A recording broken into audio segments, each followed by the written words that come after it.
हर रोज चाहे आप video editing के लिए ही क्यों ना बैठे, वहां पर कौन सा शॉट आपको सेलेक्ट करना है फाइनल, ऐसे इम्तिहान होते हैं, हर रोज आप लोगों को ये इम्तिहान देने होते हैं। तो उस बैकग्राउंड में मेरे हिसाब से ये वाली जो हमारी टॉपिक है, और इस टॉपिक पर आप लोगों को जो कारामद बातें सुनने को मिलेगी, मेरे हिसाब से वो अ, एक अच्छा वो होगा, सीखने का मौका होगा। और हमारी रिक्वेस्ट है आप सभी से कि पहले जब स्पीकर बात करें तो आप सब लोग सुने अच्छे से। ये वो सबक होते हैं जो सिलेबस में शामिल नहीं होते, लेकिन ये बातें, ये मशवरा आप लोगों को अपने प्रैक्टिकल लाइफ में, प्रोफेशनल लाइफ में हर दो जगह काम आ सकता है। और अजीज तालिब इल्मों, मैं आप लोगों को बता दूं कि जिस मुकाम पे या जिस पोस्ट पर मोहतरमा गुलनाज खान साहिबा काम करती हैं, वो एक बड़ा पोस्ट है। आम तौर पर अमेरिका में काम करने वाले लोग जो हैं, वो उनके ताल्लुक से बहुत सारी शिकायत होती है कि वो लोग बिल्कुल ही आप मतलब है, दुनिया में बहुत सारे, सिर्फ अमेरिका नहीं बल्कि हिंदुस्तान में भी ऐसे बहुत सारे लोग मिलेंगे जो हर चीज को कमर्शियल पॉइंट ऑफ व्यू से देखते हैं। तो ऐसे स्पीकर्स को जोड़ना वो थोड़ा सा मसला रहता है, और हम विदाउट पेइंग एनी पेनी, किसी तरह की अदायगी के बगैर हम रिक्वेस्ट किए थे और फिर हम उनसे इंटरेक्ट करने के लिए टाइम लिए थे। तो मैं समझूंगा कि ये आप सब लोगों के लिए भी एक अच्छा तजुर्बा होगा। तो कैसे अभी कुछ ही मेरे हिसाब से मिनटों में जो आखिरी जो उनसे मैसेज या बातचीत हुई थी, उन्होंने कहा कि ठीक वो 10 बजे ज्वाइन करेंगे। तो कैसे हम तरतीब रखें?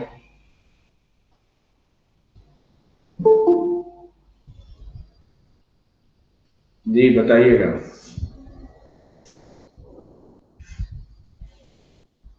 जमीर खैरियत से हैं आप? जमीर हसन। यस सर, अल्हम्दुलिल्लाह। ठीक है।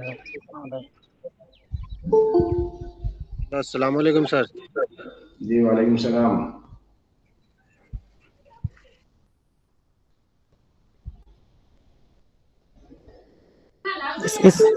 इस मीटिंग से एक फायदा और हुआ है सर कि हमारे जो नए सीनियर है और जूनियर हैं उनसे भी मुलाकात हो रही है। जी जी, अपना अपना थोड़ा सा का तारुफ करवा दीजिए, वैसे अगर वो बेहतर होगा। आप कौन बात कर रहे हैं, दूसरों को भी पता लग जाए। नूर मुजस्सम, आप ही स्टार्ट कीजिए। यस सर, मैं Noor Mujassam, BA journalism and mass communication 4th semester से। मेरा ताल्लुक किशनगंज के बिहार से है।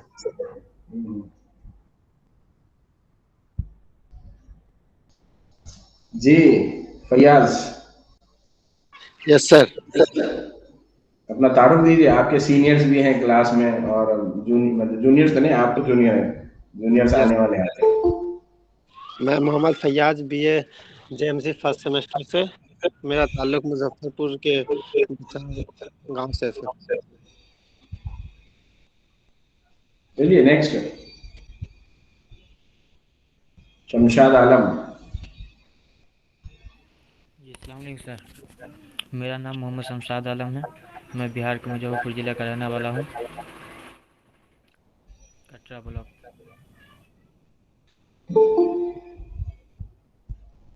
चलिए, जैसे ही हमारे गेस्ट आएंगे हम ये इंट्रोडक्शन वाला पार्ट जो है, जो एक्सरसाइज है, उसको रोकेंगे। लेकिन मेरे हिसाब से अस्सलाम वालेकुम। जी वालेकुम सलाम। इस वक्त हमारी जो मेहमान है वो जुड़ चुकी हैं हमारे साथ, तो हम बिला किसी ताखीर के हम चाहेंगे कि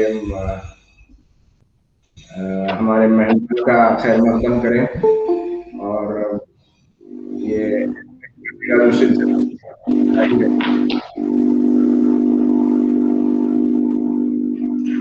आपको मेरी आवाज और वीडियो दिखाई दे रहा है? जी जी बिल्कुल बिल्कुल मैडम, आपकी आवाज बिल्कुल क्लियर है, वीडियो भी क्लियर है। आपका हम तहे दिल से शुक्रिया अदा करना चाहेंगे कि आपके पास रात का वक्त है, और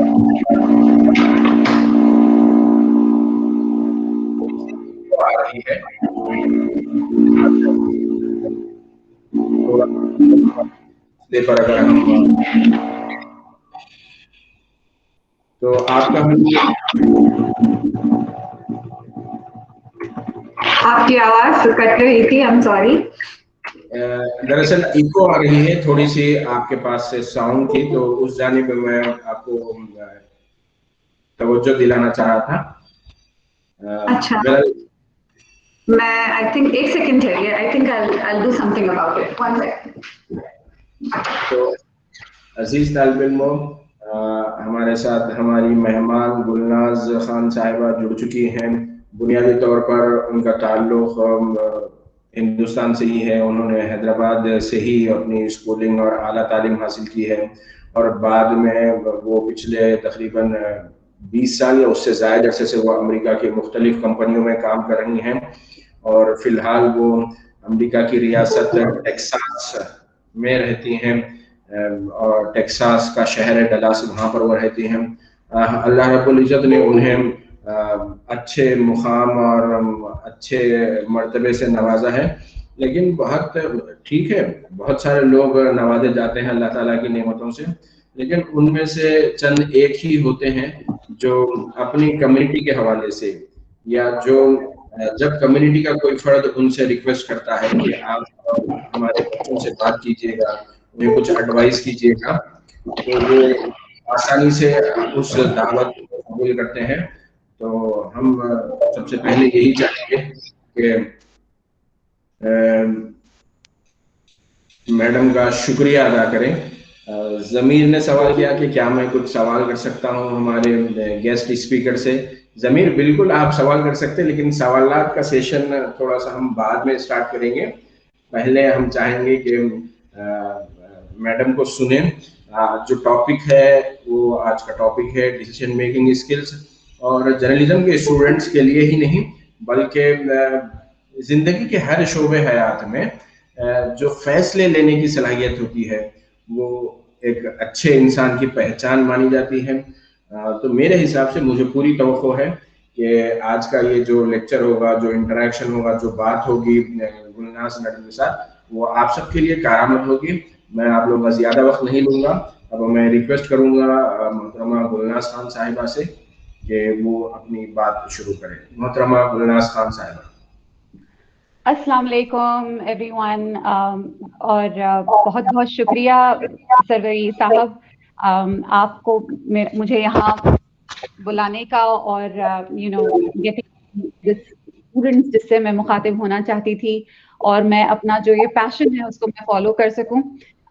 आई थिंक जो ऐसे चांसेस भी दूसरों को देते हैं उनका भी बहुत बड़ा इसमें हाथ होता है कम्युनिटी को आगे बढ़ाने में, वरना लोग तो अपने अपना ही करने में रहते हैं। एंड आई थिंक सरवरी साहब ने ये हाथ आगे बढ़ाकर हम सबका, मेरा भी, आप सबका भी, हम सबका फायदा करने की कोशिश की है। जिंदगी में यही इम्पोर्टेंट चीज होती है कि हम खुद के लिए तो आसानियां पैदा करें ही करें, लेकिन हमारी जिंदगी का एक अहम जुज ये भी होना चाहिए कि हम दूसरों के लिए भी आसानियां पैदा कर सकें। थोड़ा सा मैं अपना तारुफ दे दूं। हूं तो मैं प्रोफेशन से एक इंजीनियर। मैंने हैदराबाद से मैंने इंजीनियरिंग की, और इन माय अर्ली 20s मैं अमेरिका मूव हो गई, और यहाँ पर आने के बाद मैंने masters in computer and electrical engineering किया, और उसके बाद हम जॉब पर चढ़ गए। आई थिंक आई वाज ओनली 23 और 24 जब मैंने अब फुल टाइम कॉर्पोरेट जॉब शुरू किया।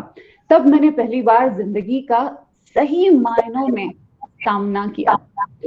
पता है, जब से प्राइमरी स्कूल से लेकर मास्टर्स तक मैं हमेशा top 10 students of the school college रह चुकी हूँ, और मैंने सोचा कि मैं अपनी जिंदगी में बहुत अच्छा करूंगी, और लोग भी मेरे बारे में यही सोचते थे कि I will do very good in life. लेकिन जब जिंदगी का सही मानों में मैंने सामना किया, तब मुझे पता चला ये डिग्रीज वगैरह तो बेकार हैं। जिस तरीके का हमारा एजुकेशन है वो हमें पैसा कमाने के लिए, रोजी रोटी कमाने के लिए हमें तैयार करता है। जिंदगी, लाइफ, रिलेशनशिप्स, इन सबको झेलने के लिए हमें कोई तालीम नहीं दी जाती। आप आज किसी से भी बात करेंगे, तो आपको यही बोला जाएगा, एटलीस्ट उस जमाने में नहीं दी जाती थी, लेकिन किसी से भी आप चाचा, फूफी, फूफा,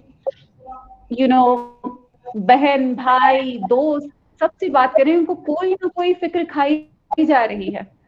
अब यही खुशी किसी के माथों पर नजर नहीं आ रही। क्यों? क्योंकि we did not make ourselves aware of ourselves itself. हम अपने आप को ही नहीं जानते और हम गलतियां करके ठोकरें खा कर जिंदगी सीख रहे हैं। तो मैंने जब ठोकरें खाई जिंदगी में, तब मैंने सोचा कि ये सब बातें तो कॉलेज स्कूल में बताई जानी चाहिए थी। मुझे ठोकर खाकर क्यों पता करना पड़ा इस सब के बारे में? तो मैंने डीप स्टडी स्टार्ट किया और मैंने देखा कि जब आप साइकोलॉजी के बारे में पढ़ते हो तो इतना बोरिंग बना दिया जाता है साइकोलॉजी को कि आपका इंटरेस्ट उठ जाता है। हाँ, ये तो किताबी बातें हैं। तो मैंने ये पैशन अपना बना लिया कि जो भी साइकोलॉजी में जो मैंने पढ़ा या लाइफ कोचिंग में जो मैंने पढ़ा, उसको लाइफ से रिलेट करके मैं दूसरों तक आगे बात पहुंचाऊं। और ये है मेरा मकसद इस तरह के सेशंस करने का। आज का हमारा टॉपिक है डिसीजन मेकिंग स्किल्स, यानी फैसले लेने का स्किल। ठीक है, जिंदगी में 4 अहम फैसले होते हैं, 2 जिन पर हमारा इख्तियार है और 2 जिन पर हमारा कोई इख्तियार नहीं है। सादिया तहसीन, BA JMC, आप मुझे बता सकती हैं 2 कौन से फैसले हैं जिन पर हमारा कोई इख्तियार नहीं है? सादिया तहसीन। वो जो नेचुरली लक के हिसाब से हमारे साथ होता है, क्योंकि हम नहीं जानते पहले हमारे साथ क्या होने वाला है, बट अपने आप हो जाता है, उस पर हमारा कोई हक नहीं होता, हम उसको कंट्रोल नहीं कर पाते, कोई इख्तियार नहीं होता। हाँ, अब जो चीजों पर हमारा कोई 4 अहम फैसलों में से 2 चीजें हैं जिन पर हमारा कोई इख्तियार नहीं होता, वो है हमारी पैदाइश। हमसे किसी ने नहीं पूछा। किसी ने हमसे पूछा है कि आपको कौन आपके माँ बाप होंगे? किसी ने आपसे पूछा कौन आपके भाई बहन होंगे? नहीं पूछा। इसी तरह मौत भी हमारे इख्तियार में नहीं है, वक्त लिख दिया गया है, हमें जब बुलावा आएगा हमें जाना है। Birth and death. You are very right Siddiq Faizan.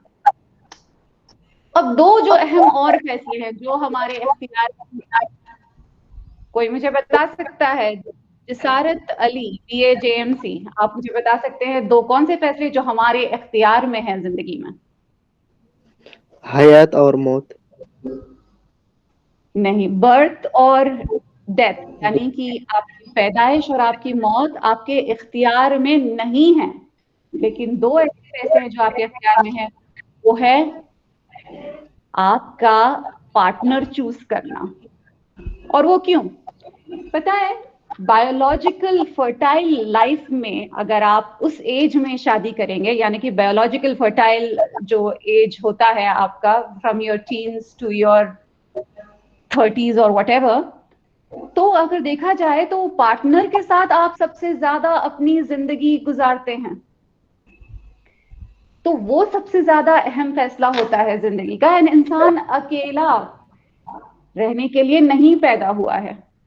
अल्लाह ताला ने, रब ने हमें फिजिकल और इमोशनल नीड दी है, तो ये जरूरी है कि we should have a partner in life to have mental sanity, यानी दिमागी तवाजुन ठीक रहने के लिए we need a partner in life. ये पहली चीज है। दूसरा कौन सा अहम फैसला है? वो ये है कि आपको अपने बिस्तर से उठाकर रोज सुबह काम पर लेकर जाता है। वो है आपका पैशन या आपका प्रोफेशन। ये 2 अहम फैसले होते हैं जिंदगी के, और यही आपका दिमागी तवाजुन और आपका, आजकल तो कहते हैं कि मेंटल स्ट्रेस ना हो तो फिजिकल बीमारियां भी नहीं होती। स्ट्रेस और एंजाइटी पार्टनर को लेके, प्रोफेशन और पैसे को लेके सबसे ज्यादा यही होता है, उसके बाद औलाद का होता है। खैर, वहां हम नहीं जाते हैं। तो हम बात कर रहे थे अबाउट डिसीजन मेकिंग स्किल्स, और इन सब ये 2 डिसीजंस के बीच छोटे छोटे डिसीजंस होते हैं जहां पर हमारी वक्त की जरूरत होती है, और कुछ ऐसे डिसीजंस होते हैं जहां पर हमारे वक्त की कोई जरूरत नहीं होती और हम बेकार में उसको वक्त लगाते हैं। जैसे कि रोज सुबह उठकर ये डिसाइड करना कि मुझे आज क्या पहनना है। आपको पता है फेसबुक के सीईओ, कोई बता सकता है मुझे फेसबुक के सीईओ कौन है, founder and CEO? Mark Zuckerberg. Very good. तो मार्क जुकरबर्ग आपको पता है क्या करते हैं? उन्होंने अपने क्लोजेट में सारे ग्रे शर्ट्स लगा कर रखे हैं। क्यों? क्योंकि उनका ये मानना है कि ऐसे छोटे छोटे डिसीजंस में मुझे अपना वक्त नहीं बर्बाद करना, तो उन्होंने इतने सारे ग्रे कलर के हुडीज लगा लिए कि रोज सुबह जाएंगे, वो एक निकालेंगे, पहन लेंगे। वो 5 मिनट या 2 मिनट भी बर्बाद नहीं करना चाह रहे बेकार के डिसीजंस में। तो समटाइम्स जहां पर जरूरत नहीं है हमारे वक्त की, हमारे एनर्जी की, हम वहां पर दिए जाते हैं। सो इसी बात से लेट्स स्टार्ट टेक्निकल टर्म्स के साथ।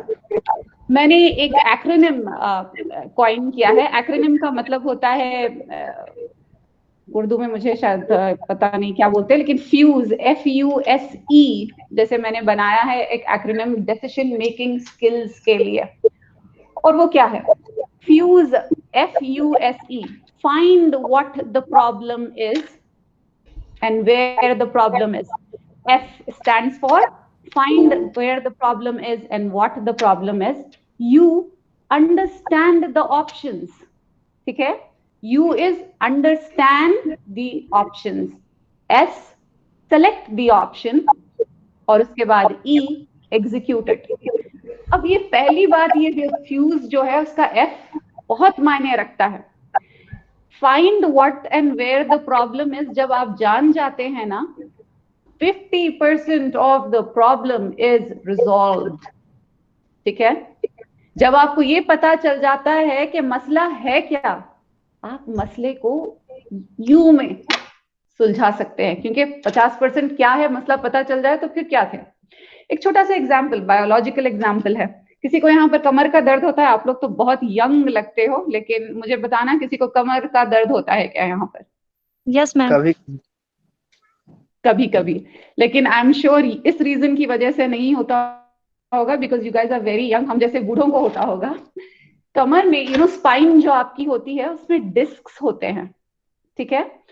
तो जब डिस्क, जैसे कि उम्र बढ़ती जाती है आपकी, उन डिस्क में एक फ्लूइड होता है, पानी जिसे कहते हैं।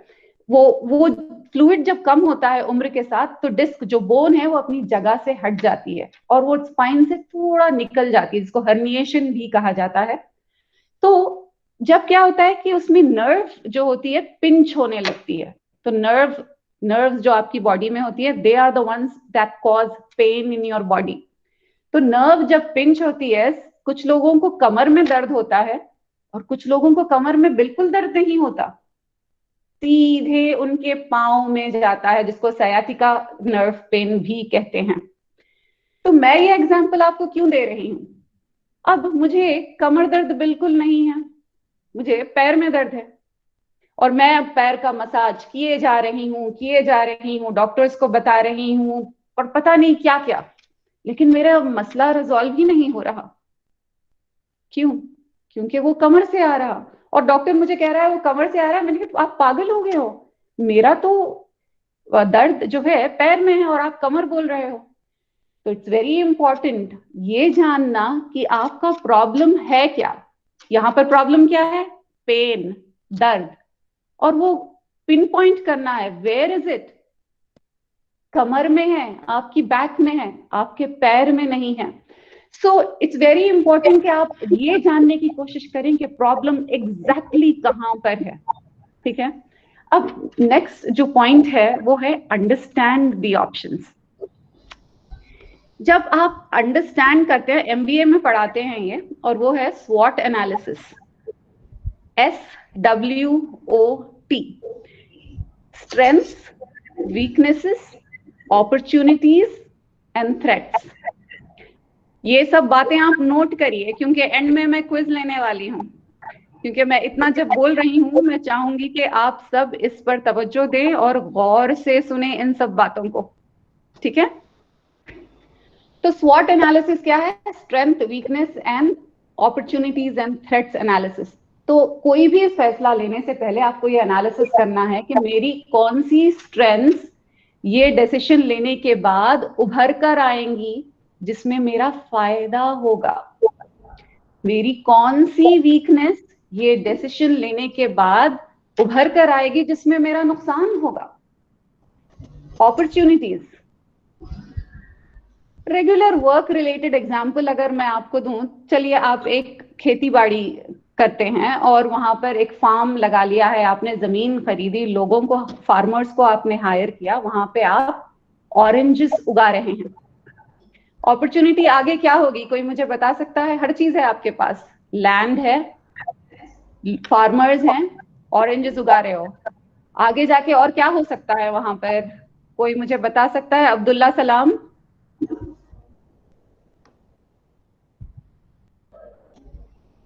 Yes ma'am.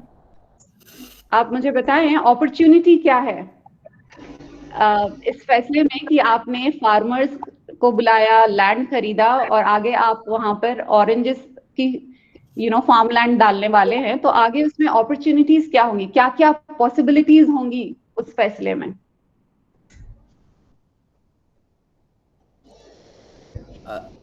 ऑरेंज को मार्केट में उसको सेल कर सकते हैं। बिल्कुल, ऑरेंज तो उगा ही रहे हैं हम, लेकिन हम आगे जाके कैरेट भी उगा सकते हैं, क्यों नहीं? क्योंकि जमीन भी है, फार्मर्स भी है, सब कुछ। तो आपके फैसले में आपको अपॉर्चुनिटीज क्या नजर आती हैं? जैसे फॉर एग्जांपल, चलिए थोड़ा सा सिंपल एग्जांपल ले लेते हैं।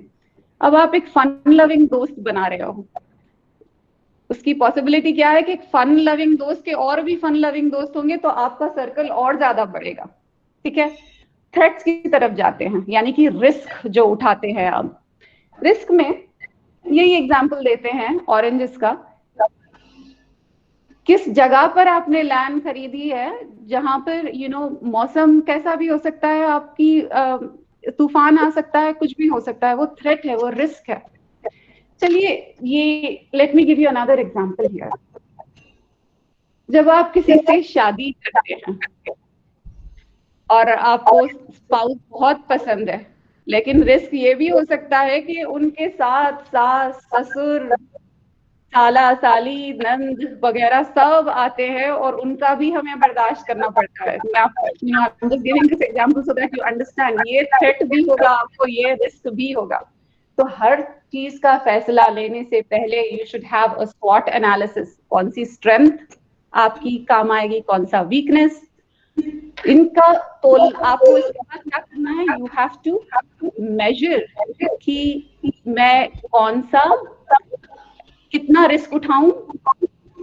फॉर एग्जाम्पल, और यहाँ पर लड़कियां मुझे ज्यादा नजर नहीं आ रही, व्हाट वुड यू प्रेफर? एक आदमी who is a flirt and who is handsome, उसकी अपॉर्चुनिटीज ये हैं कि पैसा बहुत बनाता है, he is good looking but he is a flirt guy, would you want to go ahead with him? आप थ्रेट देखोगे, आप खोलोगे, नापोगे उसको, एंड देन आप कहोगे कि अच्छा ठीक है, मेरे लिए ये एब्सोल्यूट नो है, मेरे लिए ये एब्सोल्यूट यस है, तो मैं इसके लिए जाऊं या नहीं जाऊं, इसको अडॉप्ट करूं या नहीं करूं।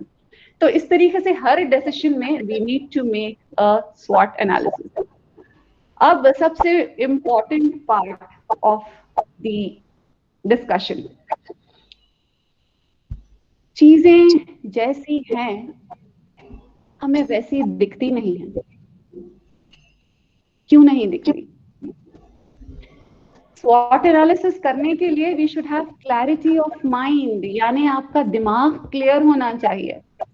लेकिन मेरे साथ भी इतनी पढ़ाई करने के बाद भी, इतना कुछ साइकोलॉजी पढ़ने के बाद भी मेरे साथ भी ये गलती हो जाती है, मुझे चीजें जैसी है वैसी दिखाई नहीं देती, मुझ पर एक इमोशनल लेंस लग जाता है। और वो क्यों लगता है? क्योंकि हम इंसान हैं, इंसान ख्वाहिशों और खताओं का पुतला है। तो एक और एक्रोनिम यहाँ पर थ्रो करूंगी मैं, ब्लेड्स। हम बायस्ड होते हैं। बायस का ये मतलब है किसी एक गुजराती पर्सन ने मुझे पास में धोखा दिया। अब एक और गुजराती पर्सन आ रहा है, मेरे दिमाग में सिर्फ एक ही बात है, पिछले गुजराती ने ऐसा किया था, सारे गुजराती खराब हैं। मेरे दिमाग में ये बात बैठी हुई है। तो इसको कहते हैं बायस, नेगेटिविटी फ्रॉम प्रीवियस एक्सपीरियंस। तो मैं उनके साथ बुरा ही रहूंगी और मैं उनकी अच्छाई में देख ही नहीं पा रही। चीजें जैसी है मुझे क्यों नहीं दिखाई दे रही? आलिया समान, आप मुझे बता सकते हैं चीजें जैसी है वैसी क्यों नहीं दिखाई देती? बिकॉज मैम हम लोग के अंदर जो ख्वाहिश होती है तो वो ख्वाहिश कभी खत्म नहीं होती, और जो हम दिखते हैं वो रियलिटी में होता नहीं है, होता कुछ और। हम लोग मेरा जो माइंड बन गया तो वो माइंड के अकॉर्डिंग उसको चूज करते हैं। अगर हम देखते हैं वो देखने में अच्छा लगे तो बोल देते हैं अच्छा, लेकिन रियली में अगर वो खराब भी रह सकता है, तो इसलिए जो सही रहता है वो कभी दिखता नहीं है। I'm so proud of you, Alia. I'm very, very proud of you. That was my next point. ख्वाहिश, हम, it's a very big thing, you know. ख्वाहिश is actually coming from ambition. और आप जब ख्वाहिशें आपका एक पर्दा लगा देती हैं आपके उसमें। तो यहाँ पर एक रिसर्च की गई थी, एक गुलाबों का एक पिक्चर लोगों को दिखाई दिया गया, एंड दे सेड आंख बंद करके खोलें और बताएं कितने लाल फूल हैं। सब ने आंख खोलते ही लाल फूल देखी और सब ने करेक्ट नंबर बताया, उसमें 6 लाल फूल थे। फिर उनसे पूछा गया पिक्चर में येलो फ्लावर्स यानी कि पीले रंग के गुलाब कितने थे? उनको याद नहीं था, उनको बिल्कुल, उनको तो था कि 0। उन्होंने, बाद लोगों ने कहा 0 थे, हालांकि उसमें 20 येलो गुलाब थे। लेकिन क्योंकि उनका दिमाग प्रोग्राम हो चुका था लाल गुलाब के लिए, आंख खोलते ही उन्होंने लाल गुलाब गिने, वो पिक्चर हटा दिया गया, उन्हें बिल्कुल पता नहीं था कि क्या है। तो इंसान जो चाहता है अपने आप में, अपनी ख्वाहिशें, वही देखता है। और हम क्या करते हैं पता है सबसे बड़ी गलती? हम अपनी ख्वाहिशों में रब की मर्जी, अपनी चाह में रब की मर्जी ढूंढते हैं, बल्कि हमें चाहिए कि रब की मर्जी में हमें अपनी चाहतें ढूंढना चाहिए, तभी जाकर हम जिंदगी में खुश रह सकते हैं। तो ये था, I was going to cover ख्वाहिशें पॉइंट लेटर, लेकिन आपने पहले कवर कर दिया। Thank you so much Alia. Bias के बाद आता है लव, अंधी मोहब्बत, ब्लाइंड लव।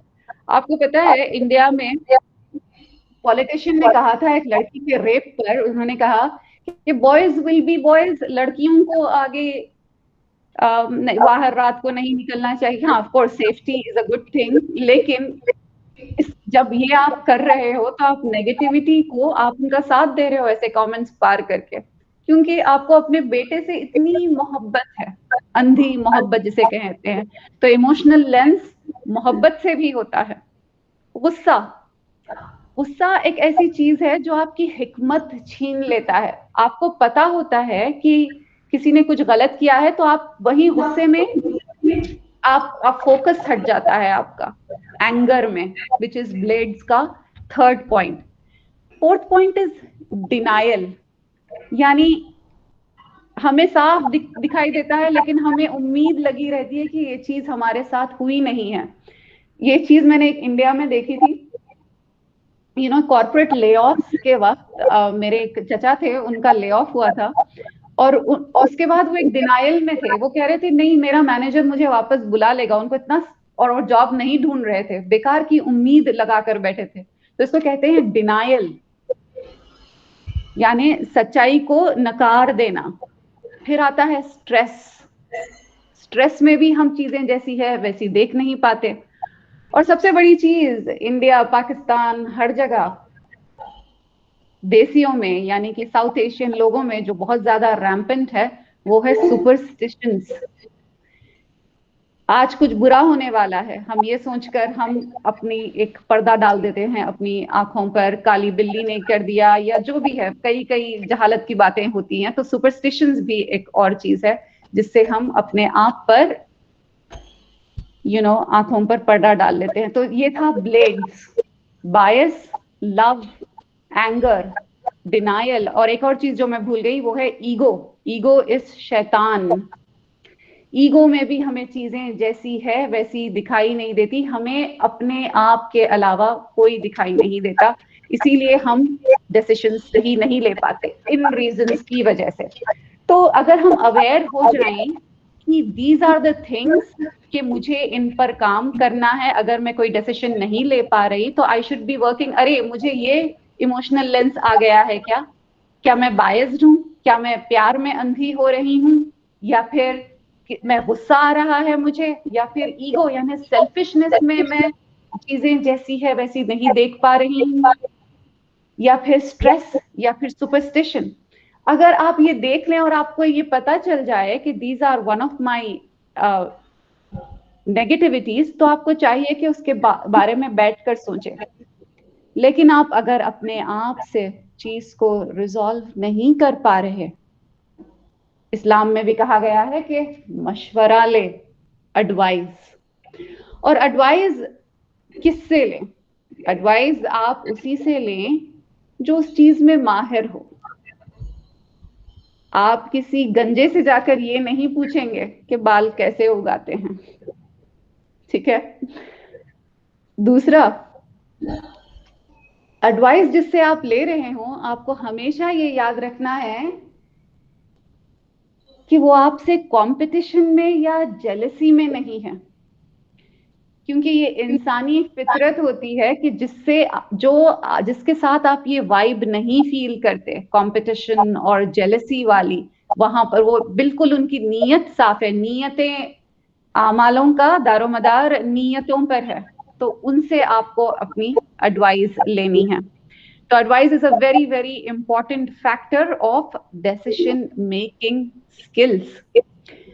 तो चलिए आज का कुछ और पॉइंट्स है, लेकिन I will start taking questions so that हम मोर इंटरैक्टिव बना सकें इस सेशन को, एंड ड्यूरिंग दैट इंटरैक्शन मैं आपको कुछ और बातें भी बताऊंगी।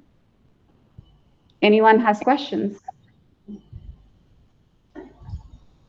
अजीज तालिब इल्म, आप में से जिनका भी सवाल है, first use the option on your screen, raise hand वाला ऑप्शन यूज कीजिएगा, उसके बाद फिर आप अपना नाम बताइए, फिर सवाल बताइए।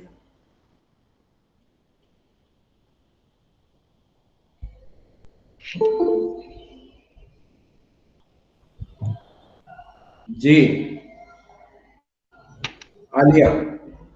यस, अस्सलाम वालेकुम। वालेकुम सलाम। मेरा नाम है आलिया सम फ्रॉम बिहार, दरभंगा। मैम आपका एक ये था जो टीनेजर एज होता है, मतलब फर्टाइलाइज एज, उसमें कि ना से कोई भी अपना पार्टनर चूज करे, लेकिन फिर ये भी तो बोले जाते हैं कि उस एज में बच्चे को कुछ चूज या करेक्ट नहीं कर पाता है, तो मतलब कोई भी डिसीजन बच्चे लेता है वो करेक्टली नहीं ले पाते, इसलिए कि वो टीनेजर एज है, तो वो क्या करता है उसको खुद समझ में नहीं आता है। तो उसमें अगर कोई बच्चा अपना पार्टनर चूज करता है तो उसको चूज करने से आई थिंक मना करना चाहिए, इसलिए कि वो जो चूज करता है उसको ये लगता है 500 दे दिया जाए तो लगता है मेरी यही जिंदगी है, अगर एक गिफ्ट दे दिया जाए 10 रुपए का तो बहुत खुश हो जाता है, उसको ये नहीं पता इन फ्यूचर क्या होने वाला है। तो आप बोले उस एज में पार्टनर चूज करना चाहिए, तो इसके पीछे रीजन आप बता सकती हैं?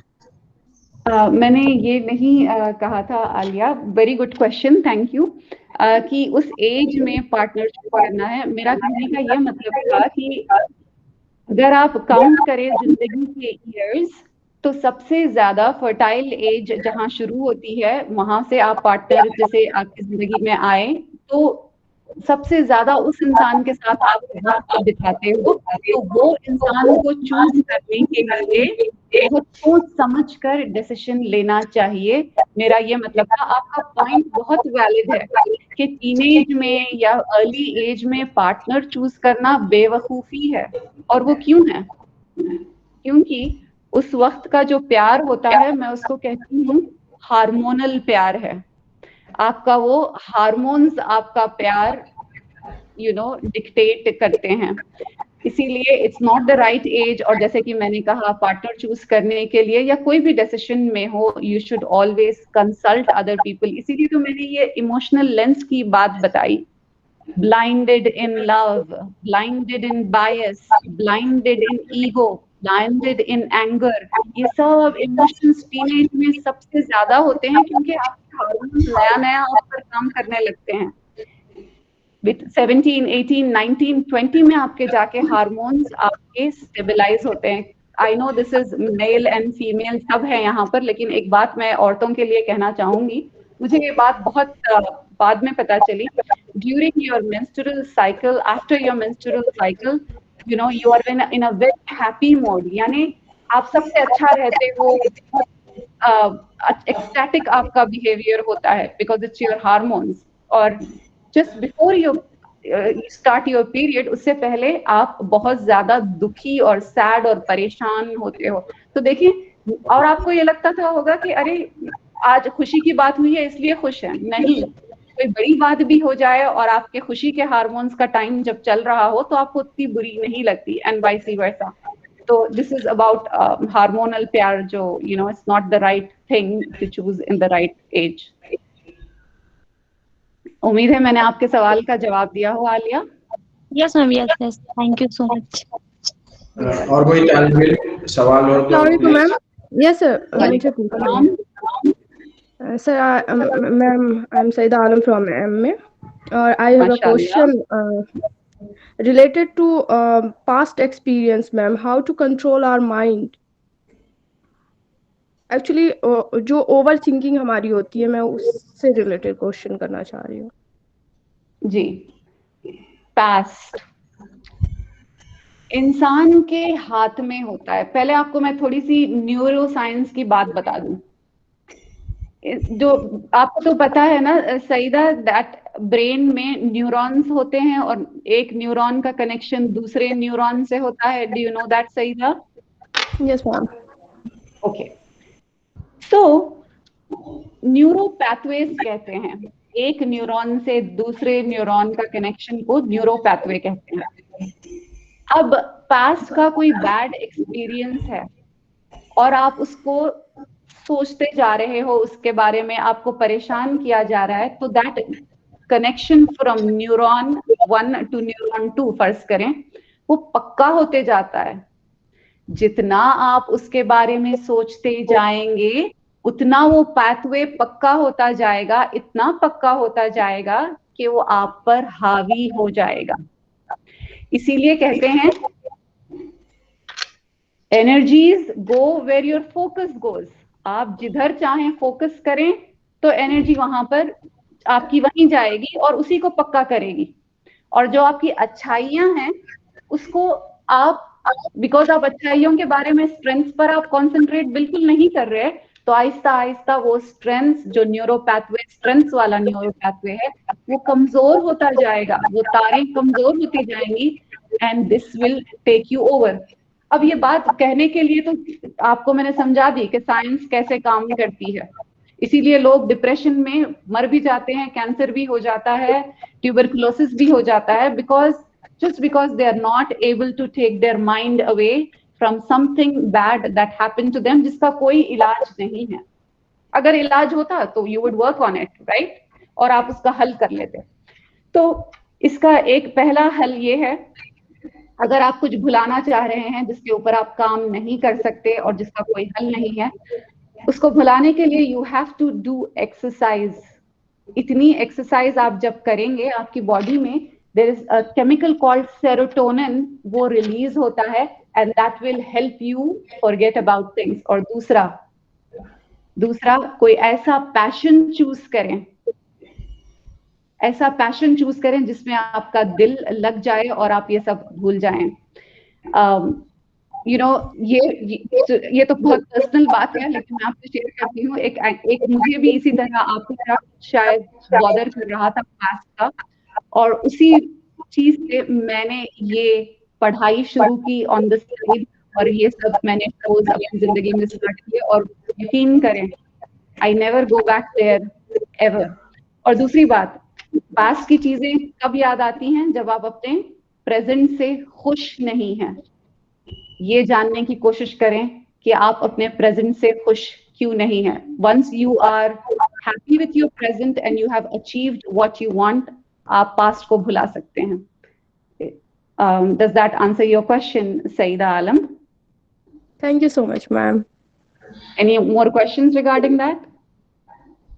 खैसर अली, आपने हैंड रेस किया है, अपना सवाल पूछिएगा। अस्सलाम वालेकुम मैम। वालेकुम सलाम। क्वेश्चन ये था मैम कि डाइवर्ट माइंड बहुत डाइवर्ट होता है, हम डिसीजन सही नहीं ले पाते हैं, कभी सोचते हैं ये कर लें, कभी सोचते हैं वो कर लें, तो इस पे कंट्रोल कैसे किया जाए मैम? इसीलिए मैंने आपको बताया कि हमें स्वॉट एनालिसिस करना है। स्ट्रेंथ्स आपकी कौन सी उभर रही हैं, वीकनेस आपको कौन सी चीज नीचे लेकर जा रही है, अपॉर्चुनिटीज आगे जाके किधर ले जा सकता है, और रिस्क। और इसके बाद भी अगर आपको समझ नहीं आ रहा है तो एडवाइस लेना है आपको दूसरों की, और आपको ये इवैल्यूएट भी तो करना है ना कि कौन सी इमोशनल लेंस है, दिल उधर जा रहा है, इधर जा रहा है। तो व्हेन इन डाउट, एक कहावत है, when in doubt get the Quran, Bible and Gita out. आपने स्वॉट एनालिसिस कर लिया, आपने लोगों से, you also asked people for advice, उसके बाद आपको फिर भी अगर समझ नहीं आ रहा है तो डिसएंगेज करें अपने आप को उस चीज से, रब को याद करें, खुदा को याद करें, and then try to take a decision. Can you know कैसे डाइवर्ट होता है, अगर आप एग्जाम्पल मुझे देंगे तो मैं आई मीन कौन सा डिसीजन है, अगर इट्स पर्सनल तो it's okay, but otherwise I would leave it at that. Did that answer your question Mohammad Khaiser Ali? नहीं मैम, जैसे कोर्स है, कुछ हम करना चाहते हैं तो कभी मन करता है नहीं ये बेहतर नहीं है, पर फिर सोचते हैं नहीं नहीं यही कर लें, फिर सोचते हैं नहीं वो करते हैं, वो बेहतर है मेरे लिए। ठीक है, पता है मैं आपको अपना पर्सनल एक्सपीरियंस बता देती हूँ। मैंने इंजीनियरिंग इसलिए चूज किया था बिकॉज मुझे था कि मैं जल्दी 4 साल में पैसा कमाने लगूंगी। मैं अपने इंजीनियरिंग मेरा उतना पैशन नहीं था, लेकिन फिर भी मैंने सोचा कि सबसे पहले मुझे अपने पैरों पर खड़ा होना है, मुझे अपनी रोजी रोटी कमाना है, और उसके बाद शायद आगे जाके मैं कुछ और कर सकूंगी। तो अगर आपको फैमिली है सपोर्ट करने के लिए, आपको जल्दी पैरों पर नहीं खड़ा होना है, तो I would go for your passion. लेकिन अगर आपको जल्दी अपने पैरों पर खड़ा होना है तो I would go for something where I make my money and then later on do something जहां पर मैं अपना पैशन परसू कर सकूं। मैं आपको यहाँ पर नागेश कुकुनूर का एग्जाम्पल देना चाहूंगी। Do you no Nagesh Kukunoor? वो एक फिल्म डायरेक्टर हैं, आपको पता है? नहीं मैम। नागेश कुकुनूर हैदराबाद से हैं, उन्होंने हैदराबाद ब्लूज करके मूवी बनाई है। उन्होंने film making was his passion, लेकिन उन्होंने पहले क्या किया, उन्होंने इंजीनियरिंग की, पैसा कमाया, अमेरिका आए और वहां पर से उन्होंने फिल्म मेकिंग का कोर्स किया, फिर बहुत सारा पैसा कमाकर वापस इंडिया गए और उन्होंने वहां पर जाकर ही मेड द फिल्म्स और फिल्म इंडस्ट्री में दाखिल हुए। तो समटाइम्स ये जरूरी नहीं है कि पहली बार आप जो कोर्स में जाए वही कोर्स आगे जाकर भी उसी को फॉलो करें, लेकिन तवज्जो इस पे होना चाहिए कि पहले आप अपनी डिग्री लें और डिग्री के बाद पैसा कमाने पर कंसंट्रेट करें, क्योंकि सबसे बड़ी चीज ये होती है कि आप अपने नीड्स मीट करें, दैट इज रोटी, कपड़ा, मकान, सेहत अपनी और साथी। ये आपका फोकस होना चाहिए। अगर ये मीट हो गया तो फिर आप जाके आगे कुछ भी कर सकते हैं। शहबाज, आपने हैंड रेस किया था। शहबाज हैं? सर जी। मेरा सवाल ये है सर, जिस तरह हम अपने ज़िंदगी से खुश नहीं होते, दूसरे का देखकर ज़्यादा मतलब वो मुझसे बेटर है करके ऐसा ही, और हम अपना कुछ अच्छे से करते भी नहीं और हम अपना वक्त भी नहीं बचा पाते। कंपैरिजन, पता है मैं एक किताब पढ़ रही थी, उसमें लिखा था कि बाज़ वक्त कंपैरिजन करके इंसान रैट रेस में आगे निकलता है।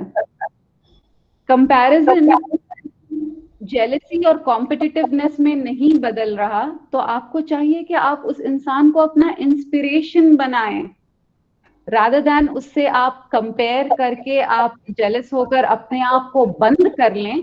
उससे अच्छा कि आप देखिए वो इंसान कैसे करता है वो चीजें, क्यों आगे है।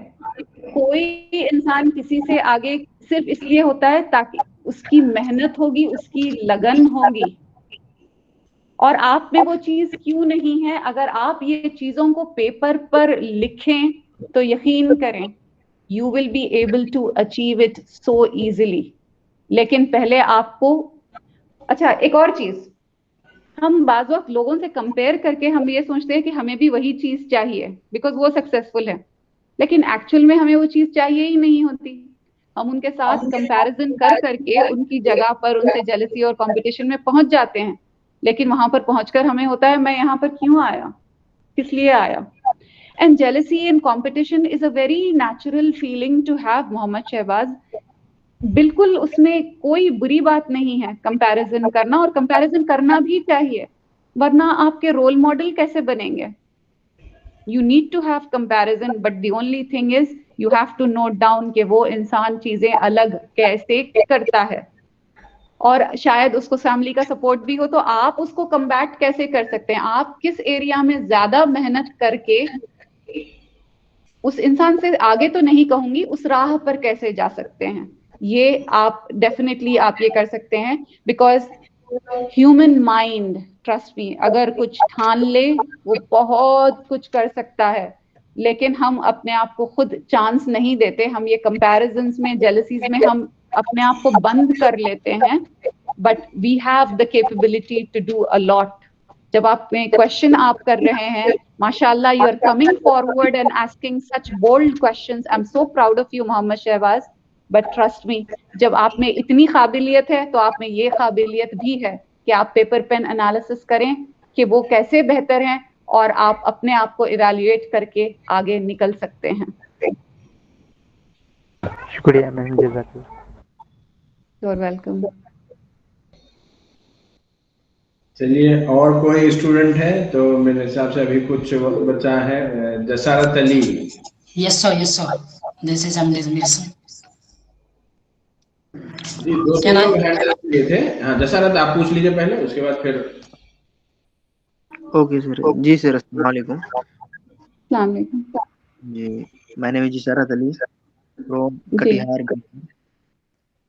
जी मैम, मेरा सवाल है कि जिस तरह से हर इंसान एक जैसा नहीं होते, बहुत सारा कैटेगरी से लोग हैं। अगर मेरा व्यक्तिगत कहा जाए तो मेरा जो बैकग्राउंड है एक मिडिल फैमिली से है। जी। मेरी फैमिली चाहकर भी जो हमको जो हाई एजुकेशन नहीं दे सकता, लेकिन हमने प्रेशर डाला घर में कि हमें कम से कम मास कम्युनिकेशन बैचलर हमको करवाया जाए, तो हमने ये बैचलर चुना है, मास कम्युनिकेशन। इनके बाद अगर देखा जाए तो हम किसी भी न्यूज में या फिर चैनल में अगर हमको सपोर्ट नहीं मिला, तो उस सिचुएशन में स्टूडेंट को क्या करना चाहिए मैम?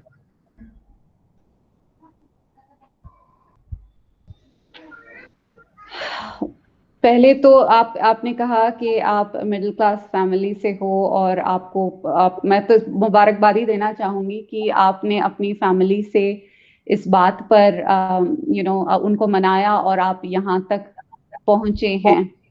मैं आपको यहाँ पे मैं जनरल एडवाइस नहीं दूंगी, मैं आपको पर्सनल एडवाइस दूंगी आपसे रिलेटेड यहाँ पर, क्योंकि आपने पर्सनल सवाल भी किया है। पहली बात, आप जिस फील्ड में हैं, पहले मैं ये कहना चाहूंगी, पहले जमाने में, आज से अगर 20 साल पहले अगर आप ये सवाल मुझसे करते तो मैं कहती हाँ ये तो बहुत डिफिकल्ट है, आपको ब्रेक कैसे मिलेगा। लेकिन यूट्यूब के जमाने में, फेसबुक के जमाने में, इस जमाने में अगर आप ये बात कहें तो आपके लिए प्लेटफॉर्म्स की कोई कमी नहीं है। लिखना शुरू करें। सनसनीखेज जो भी चल रही है दुनिया में, छोटा one piece of advice, Covid चल रहा है, कोविड का वैक्सीन चल रहा है, उस बारे में लेटेस्ट जो टॉपिक्स हैं उनको पकड़ें, उन टॉपिक्स को, और उन टॉपिक्स पर बात किया करें। पहले पता है मैं भी ऐसे ही करती थी रेडियो पर, when I was working in radio, मैं अपनी साइकोलॉजी के बातें और अपनी लाइफ कोचिंग की बातें करती थी। लेकिन फिर मैंने देखा कि जो टॉपिक्स जो चल रहे हैं दुनिया में, अमेरिका में, इंडिया में, उन टॉपिक्स पर मैं बात करूं तो पता है मेरी लिसनरशिप कितनी ज्यादा बढ़ गई रेडियो पर। तो ये मेरा अपने because I am in the communications as well, इसलिए मैं अपना पर्सनल आपको एडवाइस दे रही हूँ। स्टार्ट बाय डूइंग एक सिंपल सा अकाउंट, यूट्यूब का हो या फेसबुक का हो या इंस्टाग्राम का हो, वहां से स्टार्ट करें, बनाएं, दोस्तों को बोलें कि फॉरवर्ड करते जाएं आगे, और इसी से आप अगर मेहनत करेंगे आप you will definitely find something. और आप ये नहीं कि कुछ हो नहीं रहा है, उम्मीद जब आगे सबसे ज्यादा ये होता है लोगों में, 6 महीने मेहनत करते हैं, इसके बाद बोलते हैं नहीं मुझसे नहीं होगा। और you should not give up. Consistency is very important. You have to be very very consistent, यानी एक साथ चीजें करते रहना, ठीक है, तब जाके रिजल्ट्स नजर आएंगे। आपको रिजल्ट्स नहीं नजर आ रहे तब भी आपको कंटिन्यू करना है ये काम, लिखना अच्छे से एंड कंटिन्यू पोस्टिंग। लाइक्स आओ ना आओ, मैंने भी ऐसे ही किया, शुरू में मुझे कुछ नहीं आता था, लेकिन इवेंचुअली अल्हम्दुलिल्लाह माशाल्लाह I have a good listenership right now. And मेरा बैकग्राउंड भी नहीं था ये, बट मैंने कोशिश की। And I am just start writing, just start posting, social media को इस्तेमाल करें और पोस्ट करते जाएं। इंशाल्लाह things will come to you, क्योंकि कोशिश करने वालों की कभी हार नहीं होती। ओके की कभी हार नहीं होती। मुमताज, जल्दी जल्दी आप लोग अपने सवाल बताइएगा। मुमताज अहमद। यस, अस्सलाम वालेकुम मैम। मैम मेरा क्वेश्चन ये है, कि कहते हैं कि आपको सक्सेस होने के लिए टीम स्पिरिट क्वालिटी होनी चाहिए, बट ये भी कहते हैं कि अगर आप सक्सेस होना चाहते हो तो अकेले रहने की आदत डाल दीजिए। बट वो फिर वही है, तो हम टीम स्पिरिट वाली क्वालिटी बनाएं या अकेले रहने की आदत डालें, इनमें से कौन सा चूज करें? सक्सेस मिलने तक टीम स्पिरिट वाली ही करना पड़ेगा, और ऊपर जाने के बाद अकेले रहने की नहीं, मजाक कर रही हूँ मैं, नहीं। समथिंग सक्सेस पाने के लिए of course there should be team spirit, लोगों को साथ लेकर चलना बहुत जरूरी है। और जरूरी नहीं है कि आपके प्रोफेशन के लोग ही आपके साथ, आपको एक साथी भी मिल जाए हौसला अफजाई करने के लिए, वो काफी होता है। अगर वो भी ना मिले तो आप रब पर भरोसा करके आगे चल सकते हो। All you need is some energy to make you go forward, कि मैं तुम्हारे साथ हूँ, ठीक है। और टीम, जैसे फॉर एग्जाम्पल अभी जसारत अली ने कहा कि उनके घर वाले उनका साथ दे रहे हैं, वो उस मकाम पर वो पहुंच भी नहीं पाती अगर उनका वो घर वाले साथ नहीं देते। और देखना इस साथ से ही वो आगे जाकर बढ़ेंगे। And you have to look out for people. I tell you something, जिंदगी में जब भी कोई आप काम करना चाहो, लोगों का साथ पाना चाहो, ये नियत से नहीं कि वो आपका अच्छा करेंगे, इस नियत से आप लोगों का अच्छा मत करो। लेकिन trust me, tried and tested है ये, कि मैंने जब भी अपनी नियत साफ रख के लोगों की मदद की है, उनसे मुझे मदद नहीं आई, कहीं और से मुझे मदद आई है। तो लोगों को साथ लेकर चलना इज वेरी इंपॉर्टेंट। मगर ये बात याद रखें, मैंने थोड़ी देर पहले कहा था, जेलस और कॉम्पिटिटिव लोग को साथ लेकर नहीं चलना, क्योंकि वो आपको डुबो सकते हैं। इसलिए लोगों को परखने की एबिलिटी आप में होनी चाहिए। और दूसरी बात, सक्सेस जब मिल जाती है तो अकेले रहने की आदत डालो, इसलिए नहीं कहते कि इंसान बाय चॉइस अकेले रहना चाहता है, इसलिए कहते हैं कि लोग आपसे कुछ लेना चाहते हैं। एवरी सक्सेस हो जाते हैं, उनको पैसा चाहिए, पावर चाहिए आपसे, इसीलिए आपकी क्या कहते हैं, चापलूसी वगैरह करते हैं, राइट। इसीलिए कहते हैं कि इन लोगों से दूर रहो। But you know what, there are genuine people on this earth. बहुत जेन्युइन लोग भी हैं जो आपके पैसे के लिए, जो आपके सक्सेस के लिए आपके साथ नहीं होंगे। वो सिर्फ आपके साथ इसलिए होंगे क्योंकि आप हो, नॉट आपका पैसा और पावर। एंड इतना नेगेटिव नहीं होना चाहिए हमें जिंदगी में कि there are no genuine people. अभी देखिए सरवरी साहब is such a positive person, उन्होंने मुझे give me this opportunity. So there are positive people on this earth. Thank you ma'am. जी, अगला सवाल सादिया तहसीन का। सादिया तहसीन, अनम्यूट कीजिएगा अपना सवाल। Sir, please give me chance. आपने जमीर हैंड रेज नहीं किया, जिन लोगों ने हैंड रेज किया मैं उन्हीं के नाम पुकार रहा हूँ। No, sir. I already did. नहीं ठीक Sir, I ठीक will है। talk after him. जी, सादिया के बाद आप ही बात कीजिए। Assalamu alaikum, ma'am. I am Sadia Assalamu alaikum, Tehsin. Sadia. I am Sadia Tehsin from BAJMC. I just Okay. want to ask that before making any decision, how will we make balance between our emotions and logic? इसीलिए तो मैंने आपको वो बताया blades वाला। आपको analysis करना है कि ये मैं इमोशनल तो नहीं हो रही हूँ यहाँ पर। अगर आप मुझे कोई एग्जाम्पल दें तो मैं उसको ज्यादा एक्सप्लेन कर पाऊंगी, लेकिन यही तो है ना। इसीलिए मैंने why did I make this term blades? Bias, love, anger, desire यानी ख्वाहिशें, and denial, ego and superstitions and stress. तो ये सब चीजों को आपको एनालाइज करना है कि ये मेरी ख्वाहिश है क्या, मुझे जो दिख रहा है मुझे अंदर से चाहिए, इसीलिए मुझे ऐसे लग रहा है कि ये चीज है। जैसे गुलाब वाली बात मैंने बताई थी, you should be able to differentiate अगर आप समझ जाएं ये चीज को। लेकिन if you can give me a specific problem then I can give you a resolution on that. Ma'am, अगर आपकी कोई कजन है या बेस्ट फ्रेंड है या कुछ भी है, वो आपके साथ गलत कर रहे हैं, बट आप नहीं बोल सकते क्योंकि इमोशंस के थ्रू ये आ रहा है कि वो मेरे फ्रेंड है, मैं उन्हें कैसे बोलूं। इवन आपका लॉजिक कह रहा है कि आप कहो नहीं, वो गलत है, वो गलत कर रहे हैं। ओके, जब भी कोई चीज गलत हो रही है तो रिमेम्बर, अगर आप गलती को एक्सेप्टेंस देंगे तो वो आपके साथ बार बार होगी, और आपके साथ ही नहीं, वो इंसान दूसरों के साथ भी वही चीज करेगा, and it will become social acceptance मिल जाएगी उस चीज को। गलती को जब सब करते रहेंगे और कोई आवाज नहीं उठाएगा तो वो सोशल एक्सेप्टेंस बन जाता है। यू नो, आपको हॉलोकॉस्ट में क्या हुआ था पता है? जहां पर जूस को मारा गया था, किसी को जिंदा जला दिया जा रहा था, उनको हीट चैम्बर्स में डाला जा रहा था, किसी को बुरा ही नहीं लग रहा था। क्यों? क्योंकि उनका ब्रेन वॉश कर दिया गया था कि ये सही है। तो सही गलत अगर आप जब उसको, if you do not address it right away, वो आपके साथ बार बार होगा। इसमें बहुत बड़ा आपका नुकसान होगा और उनका भी नुकसान होगा और दूसरों का भी नुकसान होगा, क्योंकि वो दूसरों के साथ भी करेंगे, क्योंकि उन्हें तो पता ही नहीं है। अब आप बोल रहे हैं कि इमोशंस में आके आप उनको बोल नहीं सकते कि you do not do this और डू नॉट डू दैट। ये मैं कम्युनिकेशन का भी एक कोर्स करती हूँ, लेकिन you know there are ways to say politely and humbly in an indirect way. Direct नहीं बोलना है। कहते हैं कि यू नो ताना भी नहीं मानना है आपको, लेकिन इनडायरेक्ट तरीके से आपको हम्बलनेस से पहले उन तक ये पॉइंट पहुंचाना है।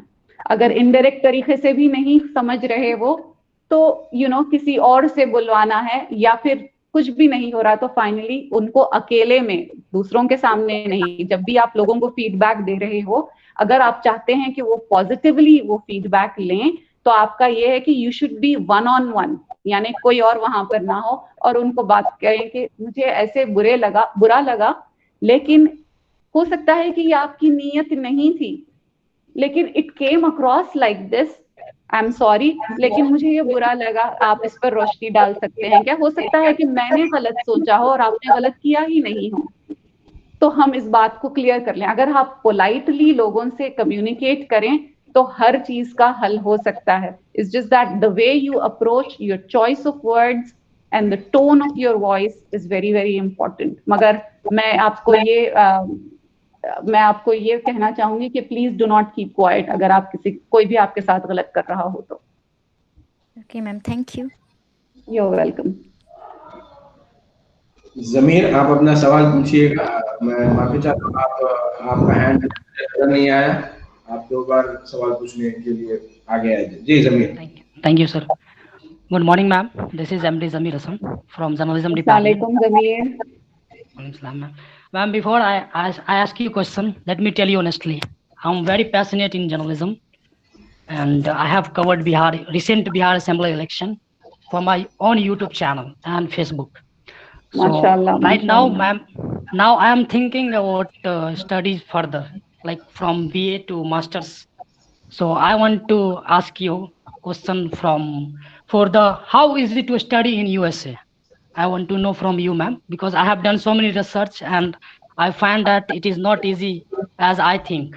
So, ma'am, I want to know from you how is it to study in USA? Second question is that, ma'am, how should I prepare myself for a study in journalism in USA? ठीक है। I think मुझे इस journalism की study के बारे में तो उतना ज्यादा पता नहीं है, लेकिन मैं जानती हूँ कि यहाँ पर कोई भी फील्ड में मास्टर्स करने के लिए आपको GRE लिखना पड़ता है। GRE का एग्जाम इंग्लिश होता है उसमें और मैथमेटिक्स होता है। मैथमेटिक्स बहुत आसान होता है एंड इट्स 9th ग्रेड और 10th ग्रेड में जो हम मैथ करते हैं वो मैथ के क्वेश्चंस होते हैं, और दूसरा एनालिटिकल स्किल्स होते हैं लॉजिक बेस्ड, और तीसरा इंग्लिश में वोकैबुलरी वगैरह बहुत ज्यादा उसमें आपको अच्छा होना पड़ता है। तो मैं आपको दो चीजें रेकमेंड करूंगी। एक किताब है, आप उसका नाम लिख लें, word power made easy, word power made easy by Norman Lewis. लाल रंग की किताब है। उसमें आपको अंग्रेजी के जो वर्ड्स हैं उसका root words like Greek and Latin के जो रूट वर्ड्स हैं आपको समझाए गए हैं उसमें। You know, if you just know the root word, जैसे साइकोलॉजी है, साइक मानी माइंड, ओलॉजी मीन्स लोगोज माने स्टडी, यानी study of the mind is psychology. Psychiatrist, psych is again mind, ist जब आता है इट्स अ स्पेशलिस्ट, ठीक है।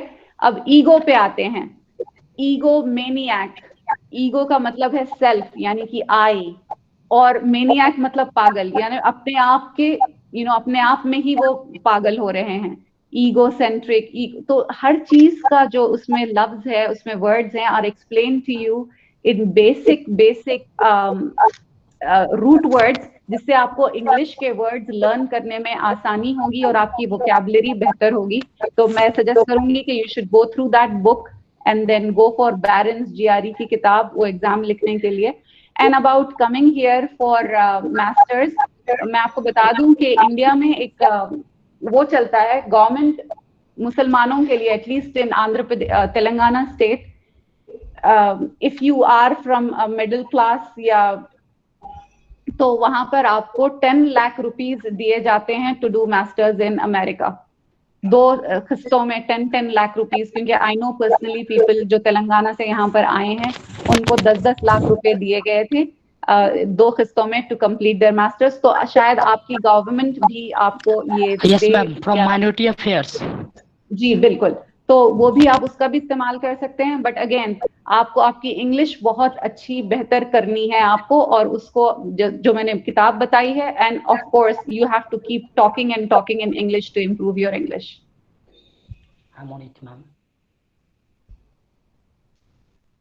अब उम्मीद है कि आपने सारे पॉइंट्स नोट किए हैं। Yes ma'am, thank you very much ma'am. जी, आखिरी सवाल मैं चाहूंगा अब्दुल सुबूर का हो, उसके बाद हम वोट ऑफ थैंक्स के लिए भी किसी एक स्टूडेंट से ही रिक्वेस्ट करेंगे। सुबूर, आप अपना सवाल पूछिएगा। अस्सलाम वालेकुम मैम। वालेकुम अस्सलाम मैम, आई एम माज फ्रॉम MAJMC। मैम जिस तरह यहाँ पर मतलब मानू में पढ़ रहा हूँ, साथ में मैं एक टीचर भी हूँ, मैं प्रोफेशनल हूँ। तो मेरी ये कोशिश होती है, मैंने जो ऑब्जर्वेशन किया है अपने स्टूडेंट्स पर और अपने मैं यूनिवर्सिटी में जब था, मैं अपने जूनियर्स वगैरह पर करता था कि बच्चे आगे बढ़ना चाहते हैं।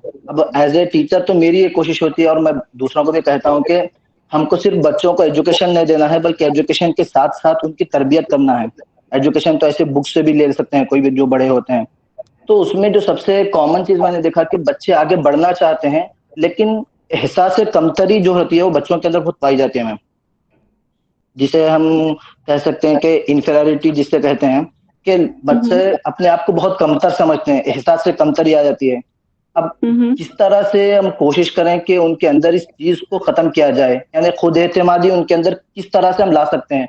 खुसूसन जो टीनेजर्स होते हैं, इन लोगों के अंदर बहुत कॉमन ये चीज पाई जाती है मैम, कि आगे बढ़ना चाहते हैं लेकिन ऐसा महसूस करते हैं, ऐसा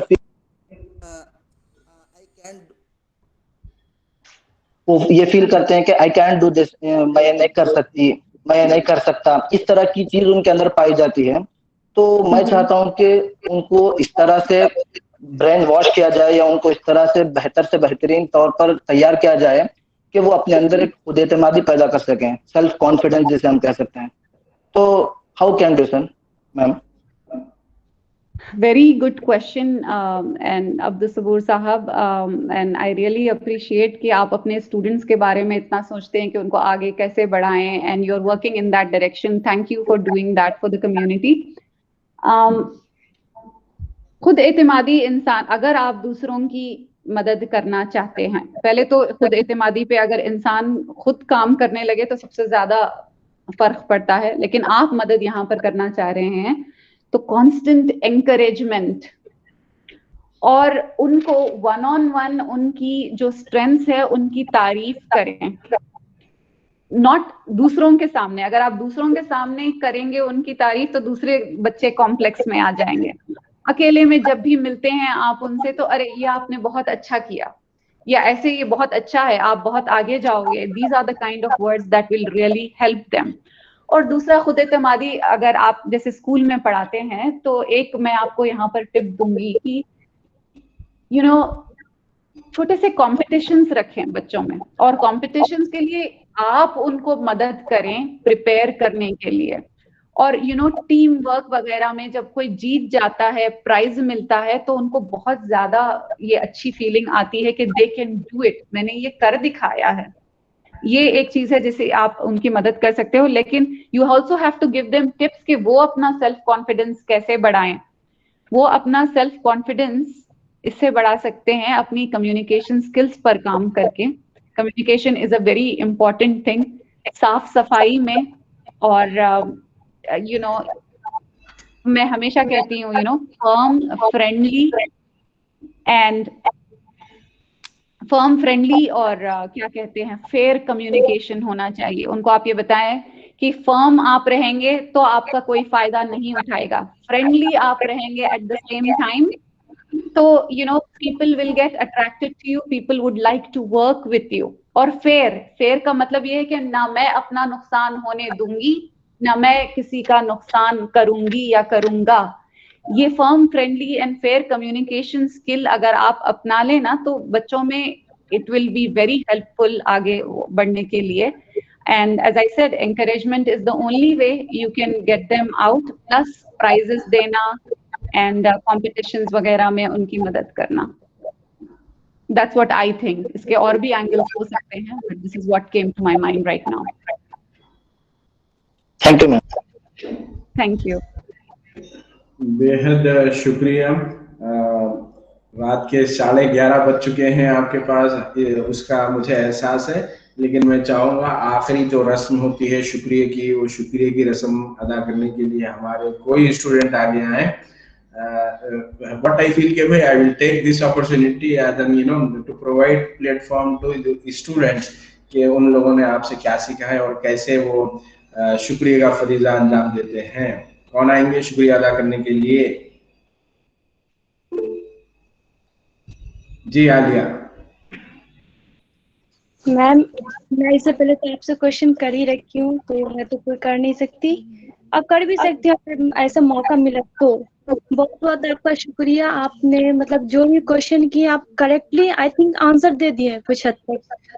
तो मिस्टेक और गलती हर किसी की होती है, तो जरूरी नहीं है कि हर कोई इंसान परफेक्ट और परफेक्ट आंसर दे, लेकिन आपने जो कुछ अभी बताया इससे मुझे बहुत सारी सीख मिली है कि मतलब जो एम है, एम के प्रति क्या करना चाहिए, और जो मतलब फ्रेंड अभी जो बताया शिक्षा के मामले में, टीचिंग के मामले में, तो आप ये चीज हमको अच्छा लगा कि हाँ आप किसी के सामने पर्सनली समझा, किसी के सामने बेइज्जती ना करें। 10 लोगों के सामने एक की तारीफ करें फिर दूसरे को गिल्टी फील होता है कि हाँ वो अच्छा है, मैं अपने आप को खराब हूँ, ये नहीं होना चाहिए। ये आप यहाँ पर्सनली समझें। और इस तरह से आपने ऐसी चीज 3-4 चीजें आपने बताई कि मतलब और स्ट्रेंथ, अपॉर्चुनिटी, एनालिसिस, तो ये सब गोल होना चाहिए। बिल्कुल ये सब चीज समझने की है क्योंकि अभी जो हम लोग का है, जब इधर उधर जो बोल देगा उसी तरफ अट्रैक्ट होंगे। और जो हम लोग का मतलब रिलेशनशिप होनी चाहिए या फिर मेरी फ्रेंडशिप सर्कल होनी चाहिए, और लड़की के साथ हो या लड़का के साथ, तो अच्छी के साथ होनी चाहिए। क्यों बोलते हैं सोहबत में साले हो, मतलब साले को न, जैसी सोहबत होगा वैसा आपका ही होगा। जी आलिया बेहद शुक्रिया आपका, आपने शुक्रिया अदा किया। लेकिन यहाँ पर सादिया का भी मैंने देखा हूँ कि हैंड रेस किया है। सादिया आप भी शुक्रिया अदा करना चाहती हैं? Thank you Alia, thank you so much. Thank you सो जल्दी से मेरे पास भी है, बहुत बहुत शुक्रिया। जी बेहद शुक्रिया। अपनी चाह में रब की मर्जी हम ढूंढते हैं, मोहतरमा गुलनाज खान साहिबा ने कहा। हालांकि हमें रब की चाहत में अपनी मर्जी ढूंढना है। आपका मैं तहे दिल से शुक्रिया अदा करता हूँ। इस वक्त रात के 11:30 बज चुके हैं और आपने हमारे स्टूडेंट्स के लिए वक्त दिया, बेहद शुक्रिया। मुझे उम्मीद है कि अगली बार फिर हम आप एक नए मौजू पर आपको दावत देंगे। बेहद शुक्रिया आपका।